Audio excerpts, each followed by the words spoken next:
de ir a conocer la iglesia que pastoreaba el pastor Henry y el pastor Jairo, juntamente con su amada esposa Alba.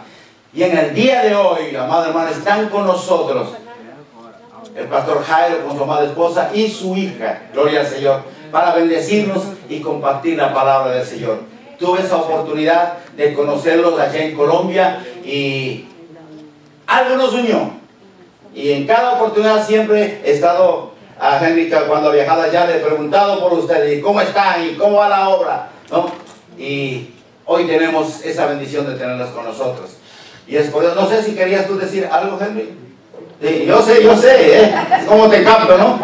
Aleluya, gloria al Señor. Bendito Dios, gracias. Sí.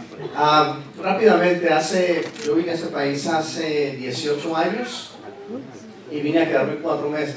Vine a quedarme 4 meses y me quedé. Pero hace 17 años, larguitos, Jairo, sí, 17 años juntamente con el pastor, viajamos desde aquí para entregarle la iglesia que pastoreé por 17 años al pastor Jairo.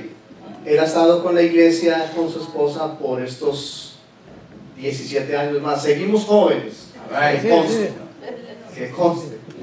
Y para mí es una doble, triple bendición tenerles aquí, tenerles en mi casa, bendecirles y saber que la obra del Señor continuó, que nosotros somos simplemente usados en un tiempo, en un propósito del Señor, y pudimos transferir o bendecir al pastor, que él ya ha formado de hecho parte del cuerpo pastoral, y dejar en las manos de él el ministerio, que ha progresado, que ha avanzado muchísimo. Actualmente él es el presidente de la Asociación de Pastores en el departamento, y tiene a cargo no solo la iglesia, sino todos los pastores del departamento. Así que es una gran responsabilidad y es una bendición, Jairo, Alba Lucía, Isabel y Isabelita. Y hay otra hija, Carolina, que tiene, ¿cuántos años Carolina? 31 años, y es pastora junto con otro hermano, son pastores en otra iglesia. Gloria a Dios. La hija mayor de ellos es pastora en otra congregación también. Así que Jairo, bienvenido a la casa de la iglesia.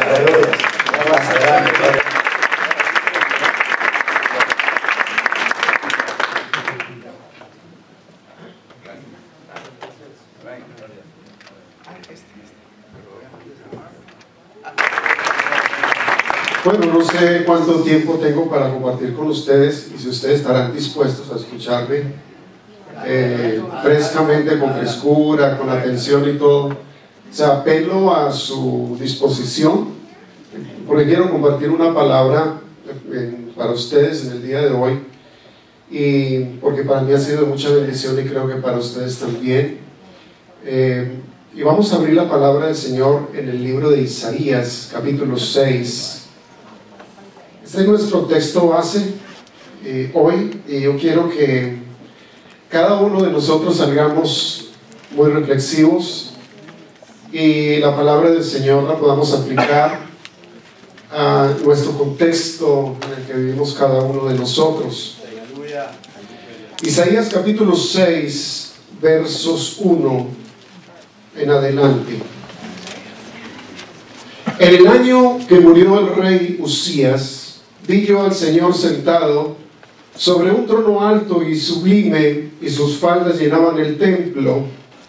Por encima de él había serafines, cada uno tenía 6 alas, con 2 cubrían sus rostros, con 2 volaban, con 2 cubrían sus pies, y con 2 volaban, y el uno al otro daba voces diciendo: Santo, Santo, Santo Jehová de los ejércitos, toda la tierra está llena de su gloria.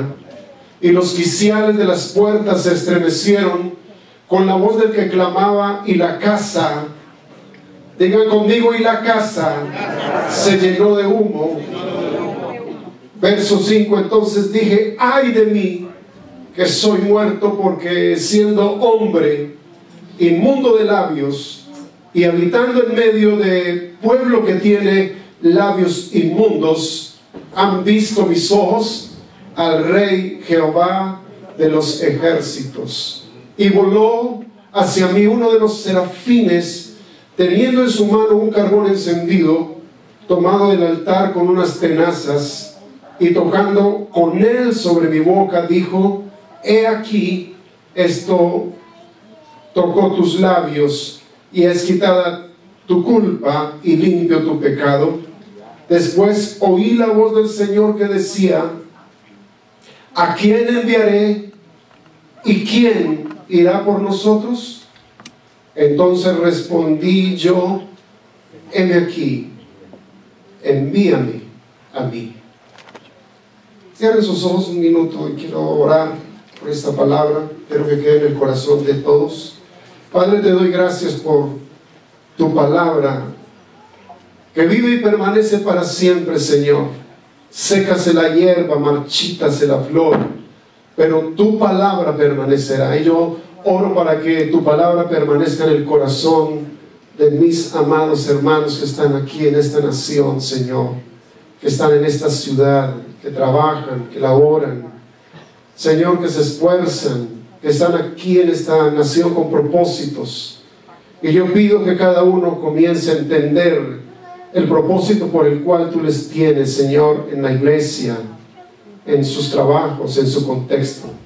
En el nombre poderoso de Cristo Jesús te doy gracias por esta palabra, Señor. Bendito seas por los siglos de los siglos. Amén. ¿Lo decimos? Amén. La visión de un Dios santo en tiempos de crisis. La visión de un Dios santo en tiempos de crisis. ¿Cuántos de ustedes han atravesado por alguna crisis en su vida? ¿Y cuántos posiblemente están pasando por una crisis en este momento? El mundo de hoy se encuentra sumergido en crisis. Pero cuando nosotros tenemos determinada crisis, las crisis no son para destruir nuestras vidas. Las crisis en las cuales el Señor nos permite estar es para conducirnos a verdades, para formar asuntos que tienen que ver con nuestra vida, quizás para formar carácter de Dios en nosotros. El mundo está encerrado en una crisis terrible. Tenemos crisis en la familia, tenemos crisis de valores, hay crisis política, hay crisis en el liderazgo. Por donde ustedes se volteen, parece que el santo y seña es: hay crisis por toda parte. Y aún en la iglesia del Señor hay crisis. Cada uno tiene quizás su propia crisis. Quizás en su familia hay una crisis. Quizás tienes una crisis a nivel de trabajo. Quizás estás pasando por crisis personales. En fin, pero las crisis tienen un propósito, y la idea de esta charla que tengo con ustedes hoy es poder entender hacia dónde el Señor quiere conducir nuestras crisis. Pero sería muy bueno definir esta palabra crisis. La palabra crisis se define en el original griego como separar o decidir. Separar o decidir. Y tiene que ver que la crisis, cuando ocurre la crisis, es como cuando algo se rompe y hay que analizarlo. La crisis nos tiene que llevar a nosotros a pensar, nos obliga a pensar. Las crisis nos tienen que llevar a nosotros a reflexionar. Dios quiere que nosotros seamos personas reflexivas, personas que meditemos la vida, que pensemos la vida, porque al fin y al cabo todas esas situaciones que se ciñen en torno a nosotros tienen un propósito. La crisis o posible separación o rompimiento es como el punto crucial y decisivo. En la medicina es usado para referirse como cuando una persona está a punto de muerte, y es donde se decide, los médicos deciden o diagnostican si esa persona va a vivir o va a morir. La crisis entonces es considerada como un punto crucial en la vida de una persona, de una sociedad o de una familia. Y ustedes me dirán: ¿y qué tiene que ver lo que yo les estoy diciendo con el texto que hemos leído? Y quiero que miremos algunos detalles de este texto. Y el versículo 1 dice: el año en que murió el rey Usías, vi yo al Señor sentado sobre un trono alto y sublime, y sus faldas llenaban todo el templo. Noten que hay un punto de referencia. Está hablando de la muerte de un rey llamado Usías. Y sería muy bueno nosotros ver en su contexto acerca de este rey. Pero aquí vemos a un profeta, a Isaías, llamado el profeta mesiánico, quien profetizó exactamente en tiempos de una crisis nacional. De una crisis. Dios siempre levantó una voz profética cuando las naciones, cuando los gobiernos estaban en crisis. Y Él es levantado como una voz profética en el año 740. Es más, Él profetizó la venida del Mesías, el nacimiento virginal del Señor y la muerte vicaria del Señor 800 años antes. Entonces estamos hablando de un profeta mayor, de un profeta connotado, que no era una persona pues no era un campesino, pero era una persona estadista, era un hombre inteligente que se codeaba con los reyes, pero que iba a profetizarle a los reyes. Se cree por la tradición que Isaías murió aserrado, simplemente porque él decía, así dice el Señor. Murió aserrado porque él decía haber visto al Señor. Es más, quien veía al Señor en el Antiguo Testamento moría irremisiblemente. Pero Isaías no fue llamado por los hombres. Él no se autonombró profeta, no se autonombró apóstol, no se autonombró ministro. Simplemente a Dios le plació llamar a este profeta de Dios para ponerlo en un contexto específico en la historia. Ahí es donde uno se da cuenta que ninguna persona es un error, que toda persona ha sido puesta en un contexto, en el tiempo de Dios, en el lugar de Dios. Le pone las relaciones correctas. La familia que te tocó fue la que Dios te dio. La esposa o el esposo que te tocó fue la que Dios te dio. Por lo tanto, no estás así tirado en esta tierra como un error.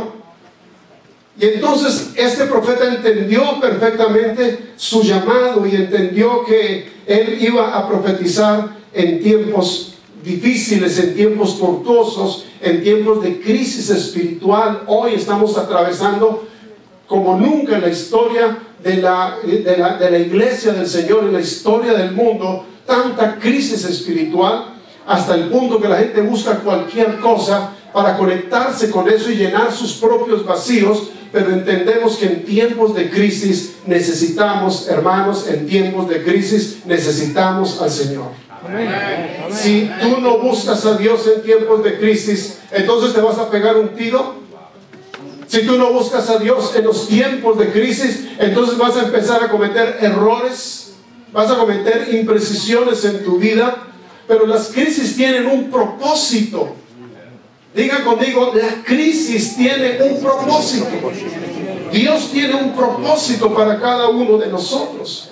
Segunda Timoteo 3, 1 y 2, dice Timoteo en la Nueva Traducción Viviente: Timoteo, es bueno que sepas que en los últimos días habrán tiempos difíciles. Estamos pasando por tiempos difíciles, ¿es cierto o no es cierto? Pues la gente solo tendrá amor por sí misma. Le dice Pablo a Timoteo: y por su dinero serán fanfarrones, orgullosos, se burlarán de Dios, serán desobedientes a los padres y malagradecidos. Y estas personas de estos últimos tiempos considerarán nada sagrado. Para ellos las cosas de Dios no serán sagradas. Pero entender que en los tiempos de crisis que vivimos nosotros, necesitamos entender algunos aspectos importantes en esto. Primero, y es que las crisis no son para destruirnos. Cuando Dios propicia una crisis, cuando Dios permite que tú pases por un desierto, no sé cuál, no es para destruirte. Dios, como dice Oseas, llevó aquella, hablando de comer, la llevó al desierto para hablarle a su corazón. Quizás los desiertos que Dios propicia es para tratar asuntos en tu corazón y en mi corazón. Amén. Por eso atendamos con agrado los desiertos a los cuales el Señor nos quiere llevar a nosotros. Este rey Usías, como estamos tomando un punto de referencia, y es el año en que murió el rey Usías, año 740 antes de Cristo, el año en que murió el rey Usías, vi yo al Señor. Es bueno saber un poquito acerca de este rey de este rey registrado en las Escrituras. Dice la palabra en segundo libro de Crónicas 26 que él empezó a reinar cuando tenía 16 años. Él era un niño. El pueblo lo tomó para que fuera su rey y él empezó a gobernar a Judá y reinó por 52 años. Pero este rey importante, dice la palabra del Señor, que él persistió en buscar a Dios. Persistió en buscar a Dios, y cuando persistió en buscar a Dios, el Señor lo prosperó. ¿Cuántos queremos prosperidad? ¿Cuántos queremos ser prosperados? Parece que la fórmula es buscar al Señor, sencillo. La fórmula es sencilla: busca la palabra de Dios, llénate de la palabra del Señor, medita la palabra de Dios, nunca se aparte de tu boca este libro de la ley, sino que de día y de noche medites en él para que guardas y hagas conforme a todo lo que en él está escrito. Entonces harás prosperar tu camino y todo te saldrá bien. Aleluya. Aquí está entonces la base de tu prosperidad. Pero buscamos prosperidad en otros lados y no buscamos prosperidad en el corazón del Señor. Cuando tú y yo decidamos buscar genuinamente al Señor, entonces tú serás prosperado. ¿Serás prosperado en qué sentido? Multidimensionalmente. Serás prosperado integralmente por cuando has decidido buscar al Señor. Ninguna persona que ha buscado al Señor, Dios lo ha dejado a la vera del camino. Dios le ha prosperado. ¿Cuántos queremos prosperar? Entonces busca al Señor. Dígale al que está a su lado: busca al Señor si quieres prosperar. Tú prosperarás cuando decidas buscar al Señor. Pero lo triste de la historia que les estoy hablando es que el rey Usías llegó a un punto, y es el punto en que mucha gente llega hoy en día, es que cuando ya encuentran la realización de sus logros, cuando están en la cúspide, en el pináculo de la fama, dice la palabra del Señor: mas cuando este rey era fuerte, se ensoberbeció.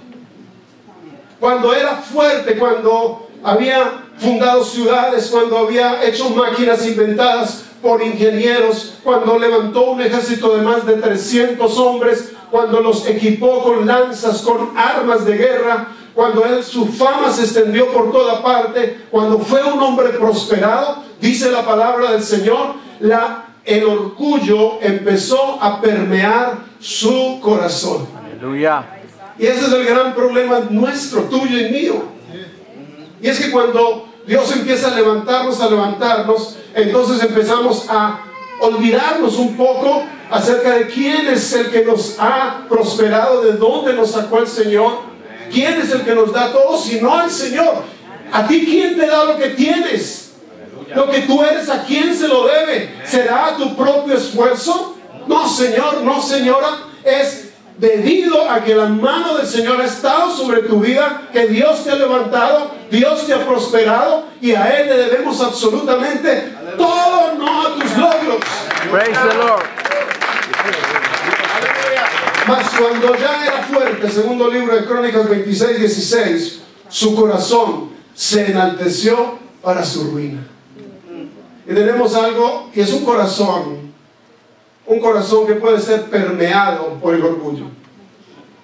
Porque cuando el orgullo permea nuestro corazón, ahí comienza un descalabro en la vida, ahí todo se desbarajusta, todo se va al suelo, todo el andamiaje que hemos levantado durante nuestra vida se cae cuando permitimos que el orgullo permee nuestro corazón.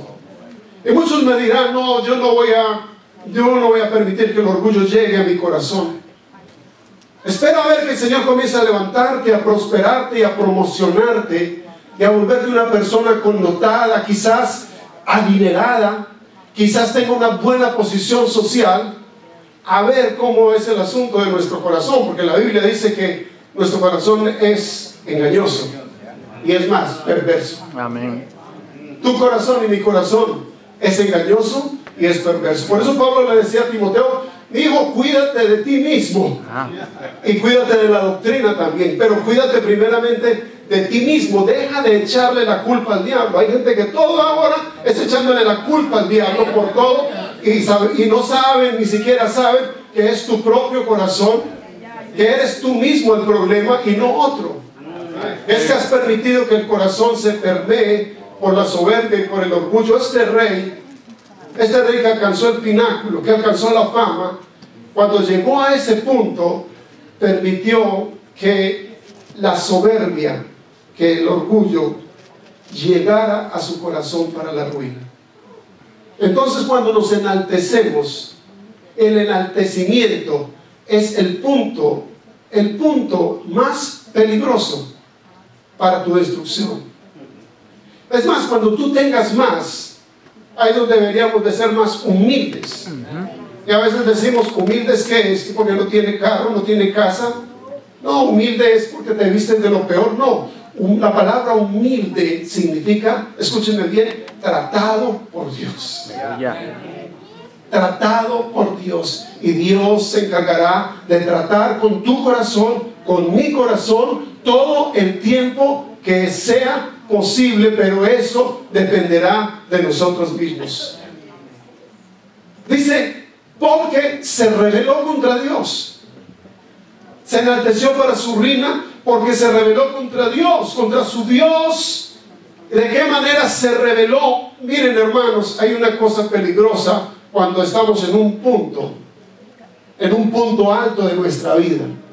Dice que se rebeló contra Dios, tomándose atribuciones que a este rey no le correspondían. Si ustedes leen todo ese capítulo, notarán que él toma un incensario, entra al templo, empieza a incensar, y Azarías con 80 sacerdotes lo confronta y le dice: rey, a ti no te es permitido entrar al templo a ofrecer incienso. Tú, esas atribuciones no son las tuyas, eso le corresponde a los sacerdotes. Era el rey. Era el rey. Es el gran problema que a veces se tiene. Es que como cuando ya tengo cierta posición, cierta fama, cierto reconocimiento, entonces tomamos atribuciones que no nos corresponden a nosotros. Sí, Señor. Eso fue lo que le pasó a este rey. Se tomó la atribución que no le correspondía. Y dice que entró al templo, y cuando toma el incensario y es confrontado, dice que se llena de ira este rey, e inmediatamente lepra le brotó en la frente. Y dice la palabra del Señor que este rey famoso, reconocido en toda la nación de Israel por sus logros, por sus batallas, por su posición, este hombre murió leproso, apartado en una casa, apartado de la sociedad, porque los leprosos en el tiempo de Jesús y mucho antes, un leproso no podía entrar al templo. Ellos eran apartados de la sociedad. Y dice que murió leproso. Está diciendo: el año en que murió el rey Usías, vi yo al Señor sentado sobre un trono alto y sublime. Me parece tan interesante el epitafio que quizás dejaron en la tumba de Usías. El epitafio fue: leproso es. ¿Cómo le parece? Leproso es. Por eso, en esos tiempos de crisis, es donde nosotros necesitamos tener la visión de un Dios santo. Necesitamos buscar al Rey de Reyes y al Señor de los Señores. Yo quiero hacerte una pregunta. Cuando tú estás en crisis, ¿qué buscas? ¿O a quién buscas cuando estás en crisis? La gente busca a la que le lee el tabaco, por lo menos en Colombia sucede así, a la que le lee la mano, a la que le lee el futuro. Empiezan a buscar, quizás si tiene una crisis económica, más problemas, más deudas, más cosas, a meter la mano donde no es. Pero mi pregunta es: cuando estamos en crisis, ¿a quién buscamos?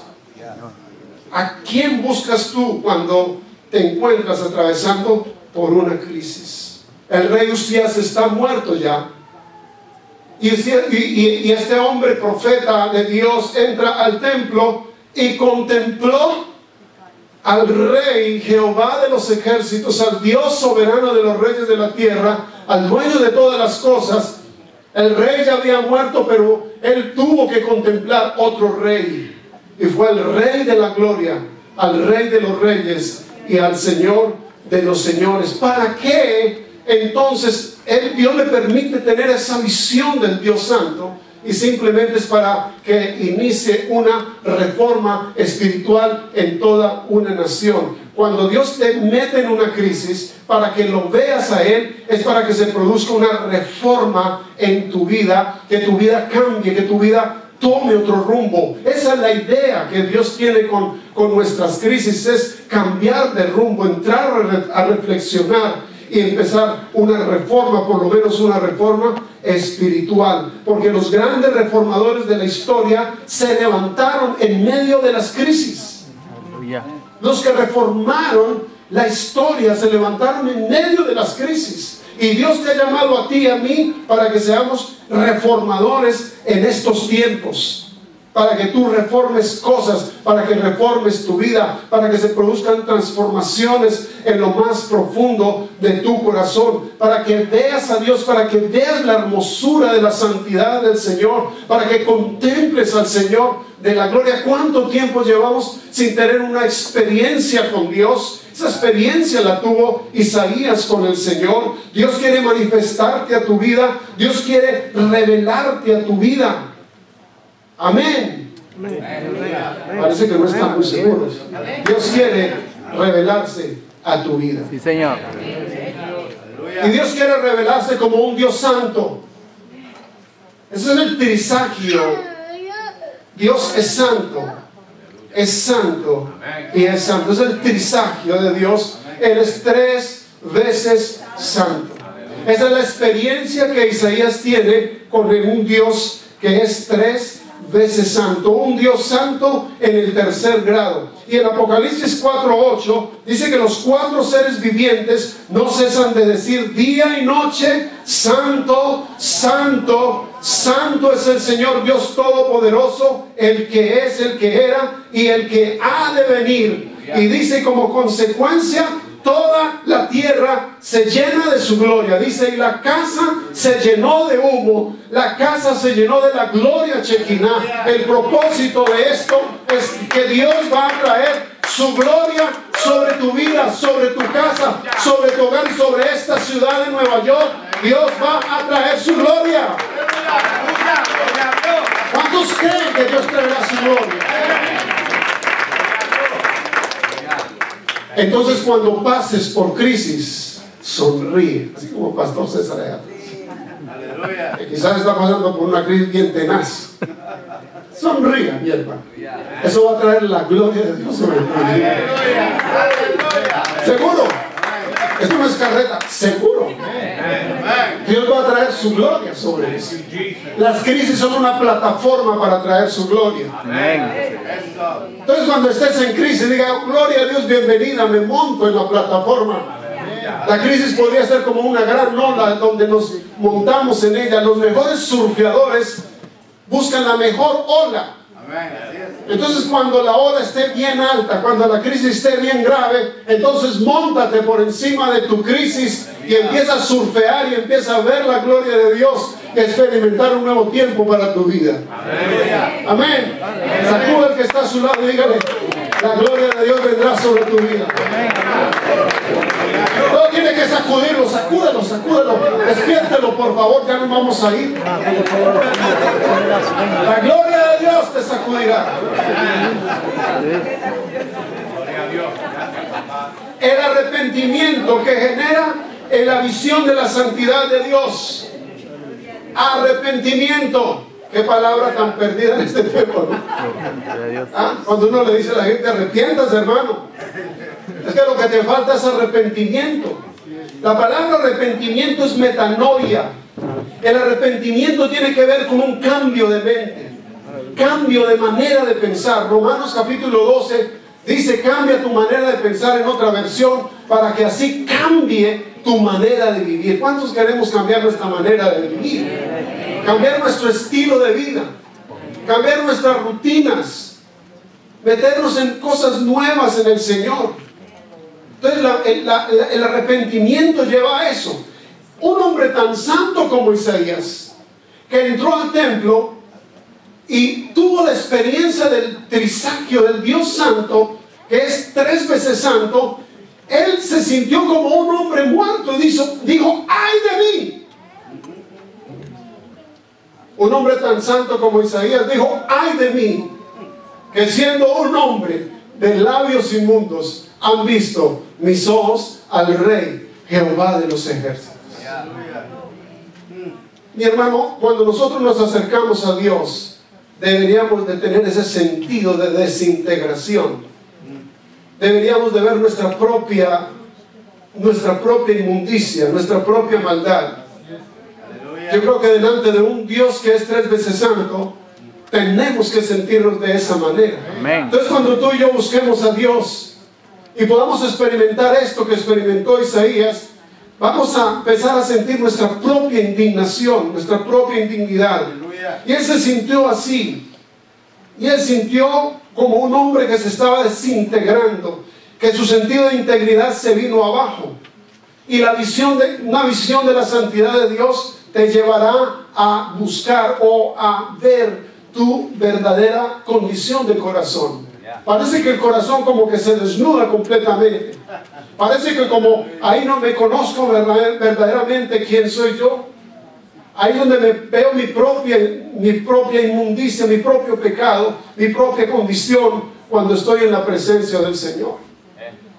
Por eso recuerdan ustedes a Moisés en Éxodo 32, cuando hicieron el becerro. ¿Recuerdan ustedes? Cuando él descendió y ya Dios les dijo a ellos, mire, yo no voy a andar entre ustedes, yo voy a enviar mi ángel. Y Moisés le dijo, Señor, si tu presencia no ha de ir conmigo, no nos saques de aquí. Y entonces el Señor le dijo a él, mi presencia irá contigo y te daré descanso.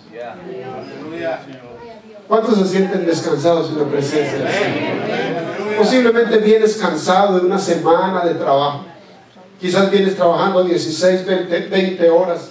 Pero cuando uno viene a la iglesia y busca la presencia del Señor, recibe un refrigerio tremendo, ¿sí o no? Como que el tanque de gasolina uno vuelve y lo llena para enfrentar todas las demandas de una semana. Y eso es lo que trae la presencia del Señor en nuestras vidas. Si tu presencia no ha de ir conmigo, no nos saques de aquí. Pero Moisés fue mucho más atrevido, fue más allá. Y él le dijo, Señor, muéstrame tu gloria. Y Dios le dijo, sí, yo te voy a mostrar tu gloria. No vas a ver mi rostro, vas a ver mis espaldas. Mostraré todo mi bien delante de ti. Tendré misericordia del que tendré misericordia. Le dijo el Señor a este hombre, mostraré todo mi bien delante de tus ojos. Y Moisés pudo experimentar todo el bien de Dios. Simplemente porque la gloria de Dios se manifestó en la vida de este hombre de Dios.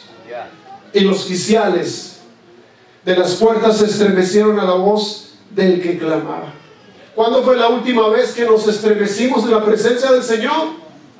¿Cuándo fue la última vez que sentimos que algo se estaba estremeciendo dentro de nosotros cuando buscábamos al Señor? Es más, mis hermanos, yo quiero decirles algo, y es que tú y yo no hemos venido hoy a dedicarle tiempo a Dios. Tú no has venido a darle plata a Dios porque no necesita tu plata, Él no necesita tu tiempo. Tú y yo necesitamos de Él. ¿Saben? Nosotros somos gente necesitada. Tú eres necesitado, yo soy necesitado del Señor. Y esa misma necesidad es la que nos impulsa a nosotros a buscarle a Él. Y cuando buscamos su presencia, entonces comienza a removerse cosas dentro de nosotros. Todo tendrá que comenzar a estremecerse. Todo aquello que ha permanecido estático por muchos años, la presencia del Señor comienza a removerla. Y es necesario que el Señor comience a remover cosas en tu vida y en mi vida en estos tiempos, porque es necesario ser purificados. En Hechos 4, los hermanos que se reunieron a orar, ¿recuerdan ustedes? Dice que cuando ellos oraron, el lugar en que estaban congregados tembló y todos fueron llenos del Espíritu Santo. Los de repente de Dios. ¿Cuántos están esperando un de repente de Dios? ¿Cuánto tiempo estuvieron esos hombres y esas mujeres? 120 en el aposento alto, simplemente pasando la reunión de oración más larga quizás de la historia, 10 días, estuvieron esperando el de repente de Dios, la llenura del Espíritu Santo. Estaban unánimes juntos orando en ese lugar, y de repente vino el Espíritu Santo y llenó esa casa donde estaban congregados, y lenguas le aparecieron cada uno sobre sus cabezas, esperando el de repente de Dios. Y yo siento decir que vienen de repente de Dios para tu vida y para mi vida y para esta iglesia. Hay un de repente de Dios que Dios está preparando para esta iglesia, para tu vida, para mi vida, para tu hogar. Ten expectativa de lo que el Señor hará en los próximos días y meses. Pero es necesario ser purificados. Noten lo que dice la palabra. Él se sintió, tuvo un sentido de desintegración cuando experimentó la presencia del Señor. Entonces dice, y voló uno de los serafines tomando un carbón encendido. ¿Cierto? Un carbón encendido. Simplemente imagínense el cuadro. Un carbón encendido, y le puso el carbón en sus labios. Y le dijo, esto tocaron tus labios y es quitada la culpa de tu pecado. Los labios son una de las partes más sensibles del cuerpo humano. Y por nuestros labios salen palabras. ¿Cierto? Palabras. Por tus palabras serás justificado, por tus palabras serás condenado.